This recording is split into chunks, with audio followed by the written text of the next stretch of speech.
கண் திறக்கப்பட்டவன். இவ்வளவு நேரம் நான் தீர்க்கதரிசி தான், கண்ணு மூடி இருந்துச்சு. வறுமைதான் ஆசீர்வாதம்னு பேசினேன், தரித்திரம் தான் நல்லதுன்னு பேசினேன், வறுமையில் இருக்கவங்களாம் பெரிய பிஹெச்டின்னு நினைச்சேன். இப்ப கண்ணு திறந்துருச்சு.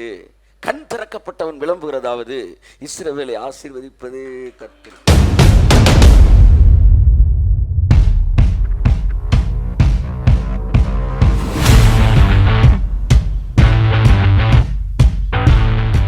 நேற்று நல்லா இருந்தா நீ செத்துட்டாருன்னா உடனே அதை ஏத்துக்கிறீங்க. சடுதியா செத்து போனா ஏத்துக்கிறீங்க, சடுதியா வந்து ஆக்சிடென்ட் ஏத்துக்கிறீங்க, சடுதியா ஹார்ட் அட்டாக் ஒண்ணா ஏத்துக்கிறீங்க, சடுதியா பணக்காரனா சொன்னா ஏத்துக்க மாட்டேன். எதிர்மறையான சடுதியை ஏற்றுக்கொள்கிற மனது பாசிட்டிவான நடக்குதா இல்லையான்னு பாரு.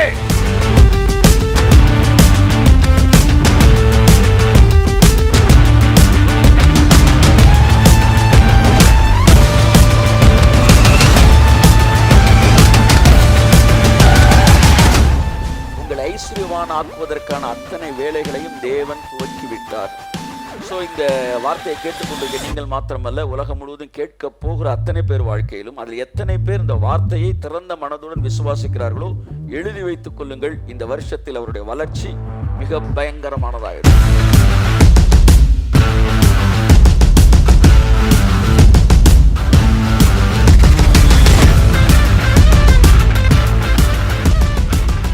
தேவனுடைய பிரசன்னத்திலிருந்து உங்களை நான் இயேசு கிறிஸ்துவின் நாமத்தில் ஆசீர்வதித்து உங்களை வரவேற்கிறேன்.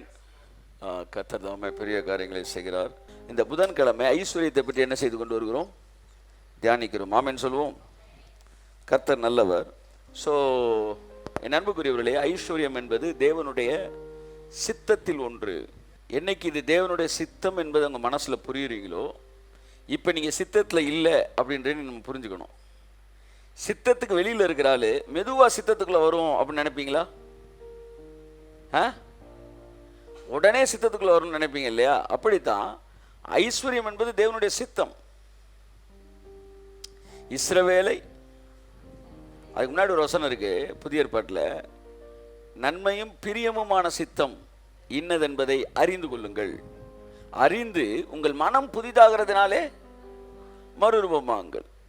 எப்போதான் மனசு புதுசாகுமா? உண்மையிலே தேவனுடைய பிரியமான சித்தம் என்ன அப்படின்னு கண்டுபிடிச்சா நம்முடைய மனது புதிதாகுமா?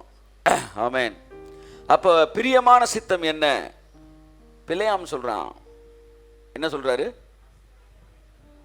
கண் திறக்கப்பட்டவன் விளம்புகிறதாவது. அது ரொம்ப முக்கியமான வார்த்தை. கண் திறக்கப்பட்டவன். இவ்வளவு நேரம் நான் தீர்க்கதரிசி தான், கண்ணு மூடி இருந்துச்சு. வறுமைதான் ஆசீர்வாதம்னு பேசினேன், தரித்திரம் தான் நல்லதுன்னு பேசினேன், வறுமையில் இருக்கவங்களாம் பெரிய பிஹெச்டின்னு நினைச்சேன். இப்ப கண்ணு திறந்துருச்சு. கண் திறக்கப்பட்டவன் விளம்புகிறதாவது இஸ்ரவேலை ஆசீர்வதிப்பது கர்த்தர். இதுல இருந்து என்ன தெரியுது? ஐஸ்வர்யத்தை பேசுறவங்க எல்லாரும் கண்ணு திறந்தவங்க. ஐஸ்வர்யத்துக்கு எதிராக பேசுற எல்லாரும் இன்னும் கண்ணு மூடி இருக்கு. பிலேயாம் எப்படியாச்சும் ஜனங்களை கர்த்தர் அடிப்பாரு அப்படின்னு பாக்குறான். 3 தடவை 4 தடவை சுற்றி சுற்றி பார்த்துட்டு கடைசியாக சொல்கிறான், இஸ்ரவேலை ஆசீர்வதிப்பதே கர்த்தருக்கு பிரியம் என்று அவன் அறிந்த பின்பு திரும்ப அவன் போய் என்ன செய்யலை? கடவுள்கிட்ட பேசவே போல. ஆமென் சொல்லுவோம். ஸோ என் அன்புக்குரியவர்களே, ஒன்றை நீங்கள் புரிந்து கொள்ள வேண்டும். கண் திறக்கப்பட்ட பிறகுதான் ஆசீர்வாதத்தை பார்க்கிறான் பிழையாம். இன்று ஆசீர்வாதத்துக்கு எதிராக பேசுகிற எல்லோரும் கண்கள் மூடிய நிலைமையில் இருக்கிறார்கள். அவர்களுக்காக நாம் பரிதாபப்பட வேண்டும். என்னைக்கு கண்ணு திறக்குதோ அன்னைக்கு ஐஸ்வர்யம் பேசுகிறோன்னு அர்த்தம். என் வாழ்க்கையில் ரட்சிக்கப்பட்ட பிறகு என்னுடைய ஒரே கனவு என்னன்னா வந்து வெள்ளை ஜிப்பா போடணுன்றது தான். அதுக்காக எப்படியாச்சும் உள்ளே போகணும். இப்போ நான் தான் போடுறேன். ஆனால் இது வேற. அதான் இப்போ சொல்ல வரேன். ஜிப்பாக்கு நம்ம எதிரியே கிடையாது. ஆமாம், அது உள்ளே இருக்கிற சத்தியத்தினா விஷயம். என்ன வெள்ளியும் பொண்ணும் என்னிடத்தில் இல்லை. அதான் என்னுடைய அடிப்படை, அந்த ஃபவுண்டேஷன். அதை பார்த்துட்டு எப்படிலாம் வாழ்ந்துருக்கிறான்டா. வெள்ளியும் இல்லை பொண்ணும் இல்லை, என்கிட்ட இருக்கிறத உனக்கு தரேன், நசரேனா இயேசு நாமத்தில் எழுந்து நட.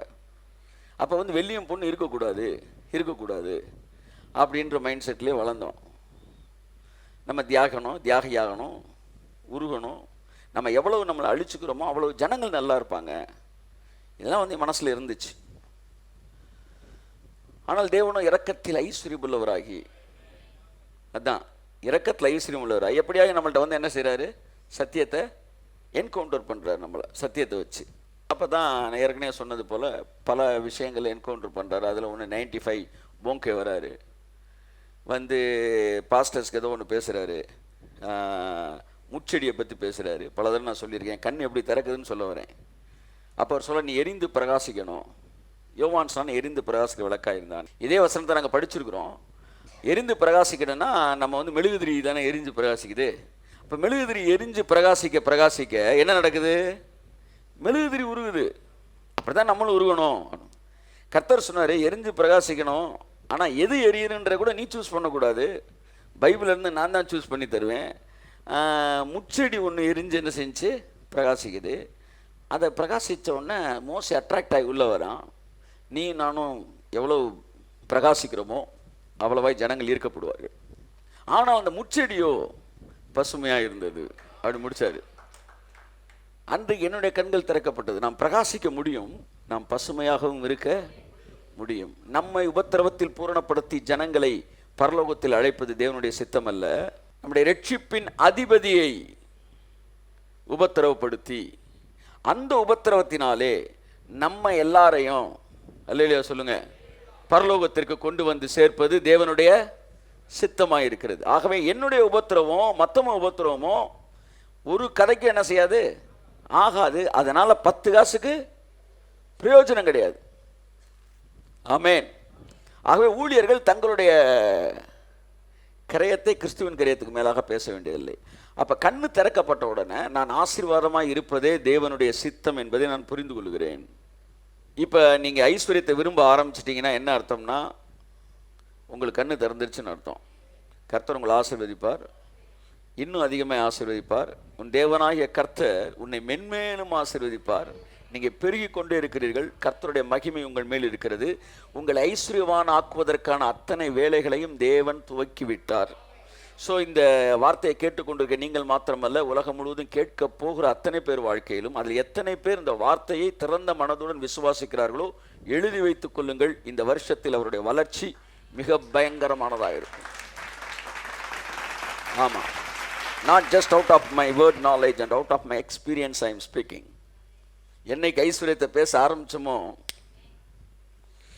அன்னைக்கு என்ன செய்யுது, ஆமாம் ஆசீர்வாதம்னா மனுஷனுக்கு அது மேலே ஒரு ஹோப்பே இல்லை. ஆனால் சாபம் சொல்லணும்னு வச்சுக்கோங்களேன், சார் அது பிடிச்சா விடாது சார்ன்றாங்க. சாபம்னா ஏதோ ரொம்ப பசை ஓவராக இருக்கிற மாதிரியும், ஐஸ்வர்யம்னா கொஞ்சம் பசை ஒட்டாத மாதிரியும் ஒரு மனநிலை கிறிஸ்தவனுக்கு இருக்குது. ஆனால் உண்மை என்னன்னா, சாபத்தை ஒட்டுனா பசை 3 தலைமுறையில் உறிஞ்சிரும். ஆனால் ஆசீர்வாதம் ஒட்டுனா தலைமுறை 1000 நாளும் உரியாது. அதான் ஃபேக்ட். ஆமேன், ஆமேன். என் அன்புக்குரியவர்களே, 1000 தலைமுறைக்கு இறக்கம் பாசிட்டிவ் வந்து எப்போவுமே என்னவா இருக்கு, ரொம்ப ஸ்ட்ராங்காக இருக்கு. அப்படி இல்லாட்டி இப்படி கூட வச்சுக்கிறாங்க. ஒரு நாள் கர்த்தர் என்கிட்ட சொன்னார், நீ ஆசீர்வதிக்கப்பட்டவனாக இருப்பாய் என்பதே உன்மேல் விழுந்த சாபமாக இருக்கிறதுனாரு. இப்போ கரெக்டாக புரியுது எனக்கு. என் மேலே ஒரு சாபம் இருக்குது. என்ன சாபம்னா, நான் ஆசீர்வதிக்க. ஆமேன். நெகட்டிவாக வந்தால் தான் பாசிட்டிவாக தெரியுது.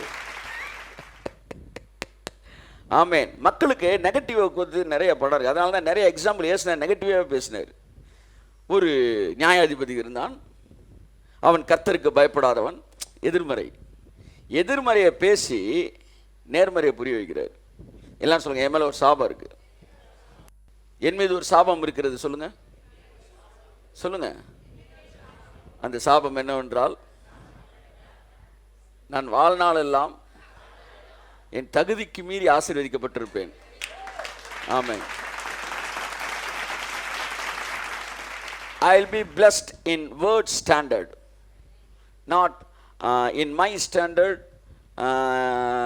இல்லாட்டி என்னுடைய பின்னணி, என் பேக்ரவுண்டு இதன் அடிப்படையில் அல்ல, நான் வார்த்தையின் அடிப்படையில், வார்த்தையின் அளவிற்கு நான் ஆசீர்வதிக்கப்படுவேன். அதுதான் 2-3 வாரமாக பேசிகிட்டு இருக்கிறோம். உயர்ந்த எண்ணங்கள் உடையவர்களாய் இருங்கள். இந்த உயர்ந்த எண்ணங்கள் உடையவர்களாய் உங்களை அவரே மாற்றுகிறார். நீங்கள் ஏதோ செல்ஃப் மோட்டிவேஷன் ஸ்பீச் மாதிரி நீங்கள் உயர்ந்த எண்ணத்துக்கு வரணும்லாம் கிடையாது. அவரே உங்களை உயர்ந்த எண்ணமுடையவர்களாய் மாற்றுகிறார். அதற்காக தேவன் வேலைகளை துவங்குகிறார்.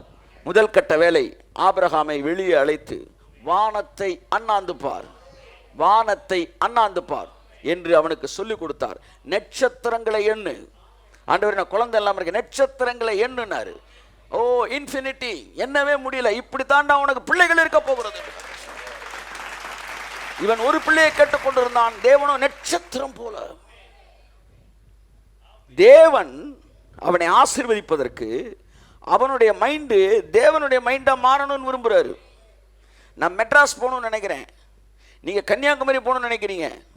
நம்ம ரெண்டு பேரும் ஆளுக்கு ஒரு திசையை நினைக்கும் போது ரெண்டு பேரும் வீடு போய் சேர இருவர் ஒருமனப்பட்டால் ஒழிய சேர்ந்து என்ன செய்ய முடியாது, டிராவல் பண்ண முடியாது.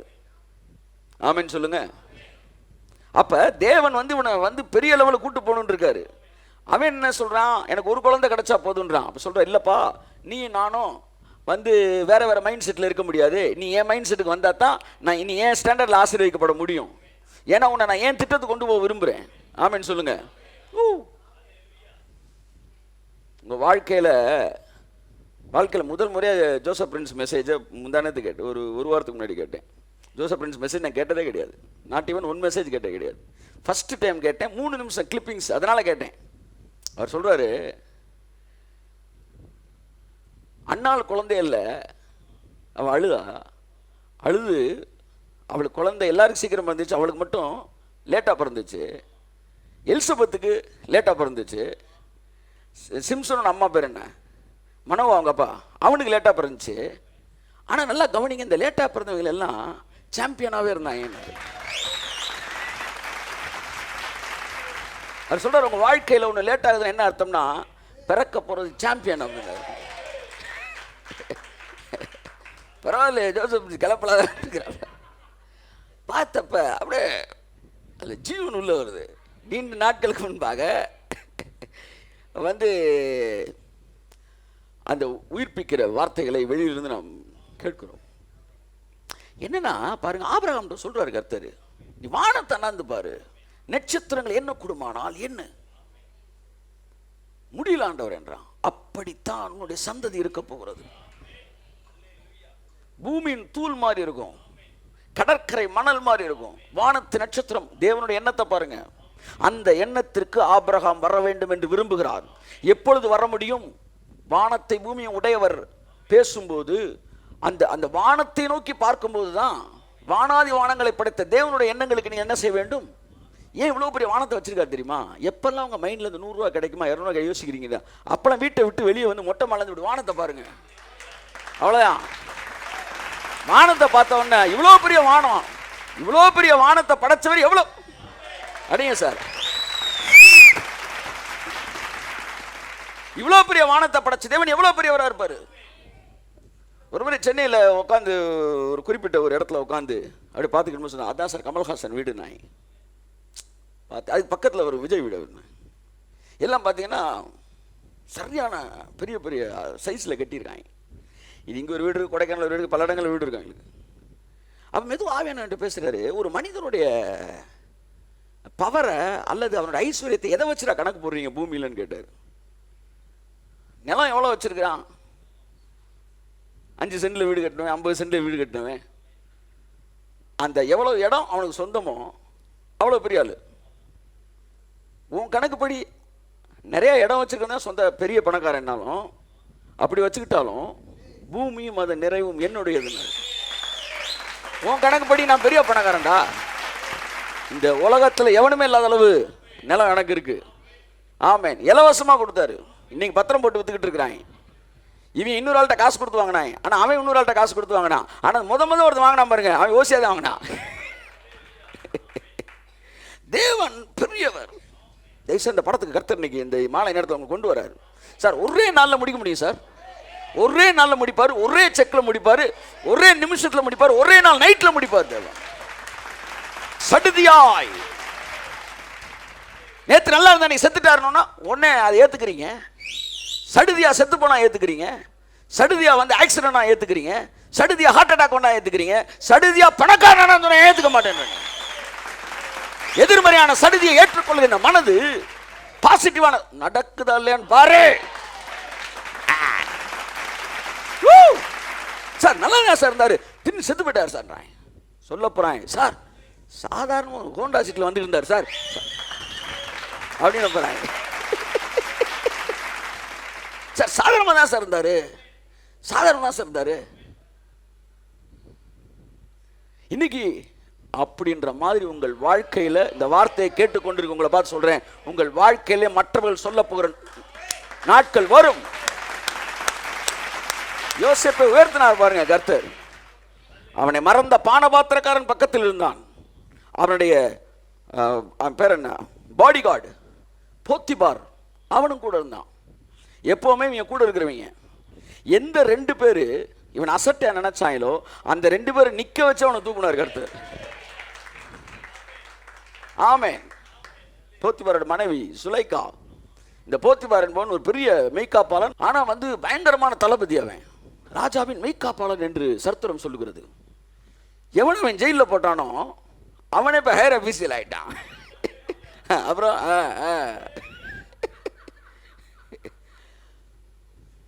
போத்திபார் வச்சிருக்கிறா, இங்கிட்டு போத்திபார் நிற்கிறார், இங்கிட்டு பானை பார்த்து நிற்கிறான். சொல்கிறான், ராஜா நான் சாப்பிட்ற சாப்பாட்டுக்கு மட்டும்தான் என்ன மெனுன்னு நான் சொல்லுவேன், மீதி எல்லாம் இந்த நாட்டில் யோசேப்பு சொல்கிற மட்டும்தான் அப்படின்ட்டான். காலையில் இட்லிக்கு தேங்காய் சட்னியா தக்காளி சட்னியா இதை மட்டும் என்கிட்ட கேட்டுக்க, மீதி எல்லாம் யோசேப்கிட்ட கேட்டுக்கான்ட்டான். சர்வ அதிகாரமும் ஒரே நாள் இரவில் வந்தது. ஆமேன். ராமேன் கூட வரல, பின்னாடி 1-2 பேர்கிட்ட. ஆமாம் சொல்லுங்க ஆமேன். எல்லா கட்டுகளும் அறுக்கப்படட்டும் இயேசுவின் நாமத்தில். ஹல்லேலூயா. ஆமாம், அப்படியே தொண்டைக்கிட்ட நின்று சொல்லிடாத, ஆசீர்வதிக்கப்பட்டு சொல்லிடாதன்ன மாதிரி. ஆமேன் ஆமேன் ஆமேன் ஆமேன் ஆமேன் என்றால் அப்படி ஆகட்டும். இன்னைக்கு காலையில் ஒரு கொரியர் வந்திருக்காரு என்கிட்ட. யார் சார் இருக்காங்க, யாருமே ரெஸ்பாண்ட் பண்ணி போயிட்டாரு. மதியம் ஒரு கொரியர் வந்துச்சு, ஜஸ்டின் யார் சார், நான் தான் உள்ள வந்துட்டான். ஸோ ஒரு கொரியரை வாங்குற கூட நான் ஆமேன்னு சொல்ல வேண்டியிருக்கு. அவன் ஜஸ்டின் நீங்கள் தானே, ஆமேன் நான் தான் அப்படின்னா உள்ள வருது பார்சலு. அமைதியாக இருந்தால் திரும்பி போயிடுவான். ஆசீர்வாதம் அப்படித்தான். வசனத்தை கேட்க கேட்க ஆமேன் சொல்லிட்டே இரு. கையத்தட்ட சிவராமத்தினால் ஆமேன் ஆமேன். அப்படியே ஆக கடவுது, அப்படியே ஆக கடவுது. ஆமேன். உயர்ந்த எண்ணங்களுடையவர்களாக இருங்கள். வானத்தை அண்ணாந்து பார் என்று சொல்லி அவனை உயர்ந்த எண்ணமுடையவனை மாற்றினார். எண்ணங்களை வாக்குத்தத்தங்களோடு லாக் பண்ணினார் தேவன். ஏனென்றால் உங்கள் வாழ்வு வாக்குத்தத்தம் எந்த உயரமோ அந்த உயரத்திற்குத்தான் உயரப்போகிறது.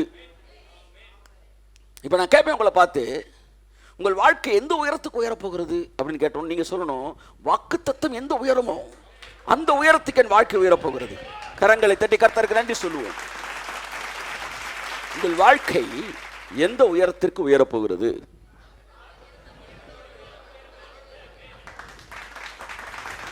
கடற்கரை மணல் மாதிரி குழந்தைன்னாரு, வானத்து நட்சத்திரம் மாறினாரு, பூமியின் தூள் மாதிரினாரு.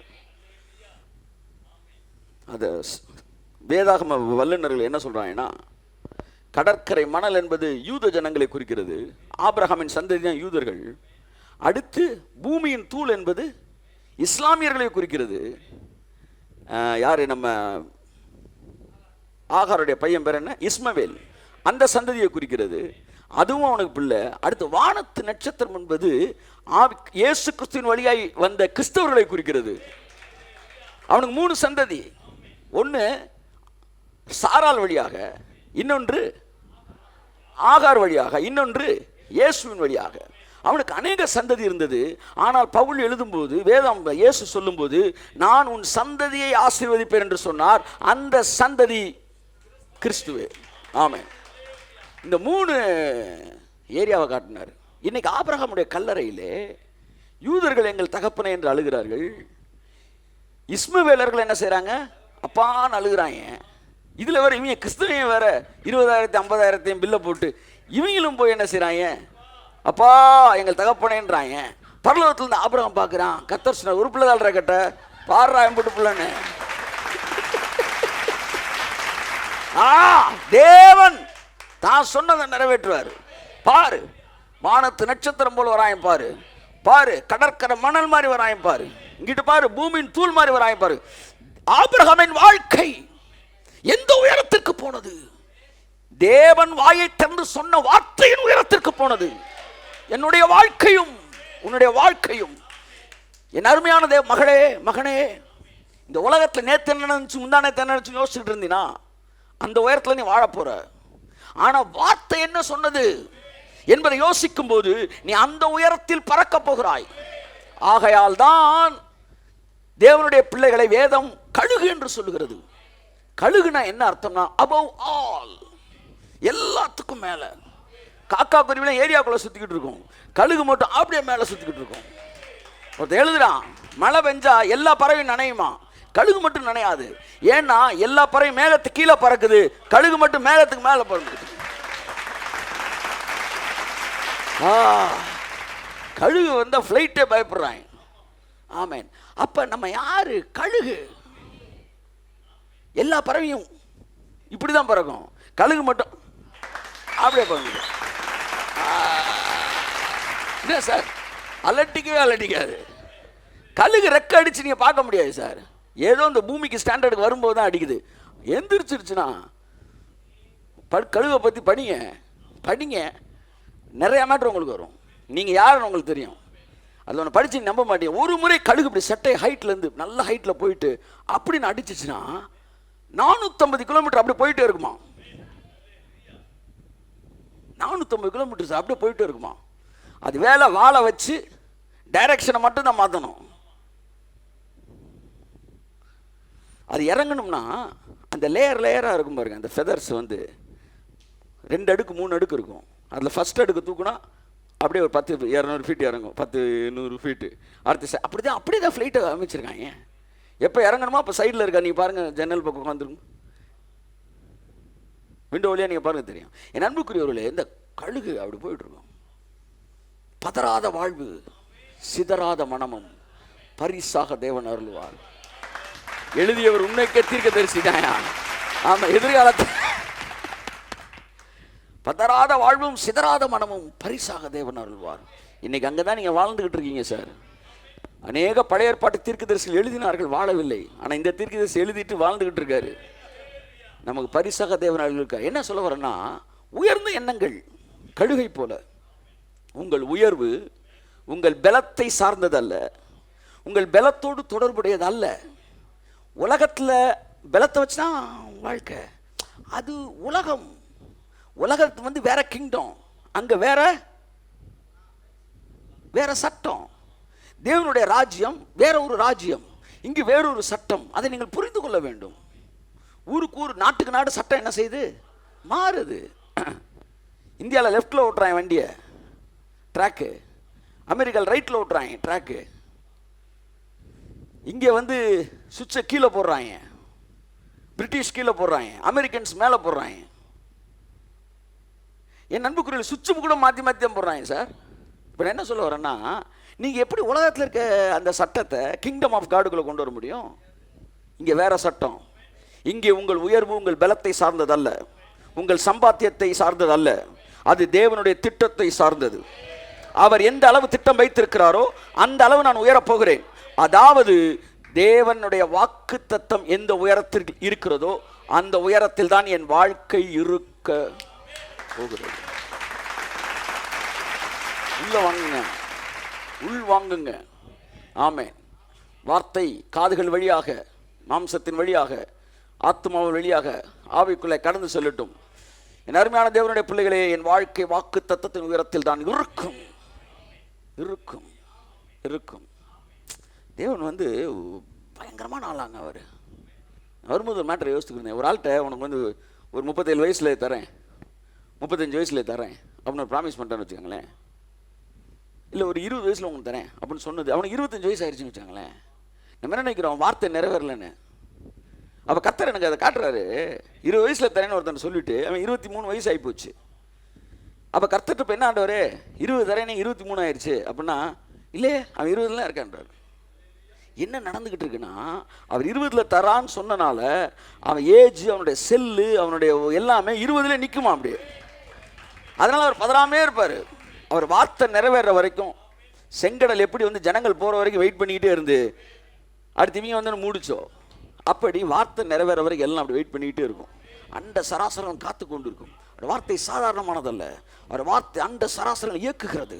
இந்த பூமியில் இருக்க கோடிக்கணக்கான, பில்லியன் கணக்கான, ட்ரில்லியன் கணக்கான வெயிட் இருக்கிற வந்து என்ன சொல்ல, டன்ஸ் வெயிட் இருக்கிற இந்த பூமியில் இருக்கிற பொருட்களை தாங்கி கொண்டு இந்த பூமி அந்தரத்தில் அப்படியே நிற்கிதான்.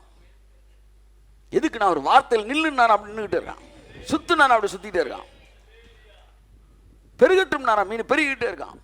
டெய்லியா சொல்லிட்டு இருக்காரு. ஒரு தடவை தான் சார் சொன்னார், மீன்கள் பெருகட்டும்னாரு, பெருகிட்டே இருக்கு.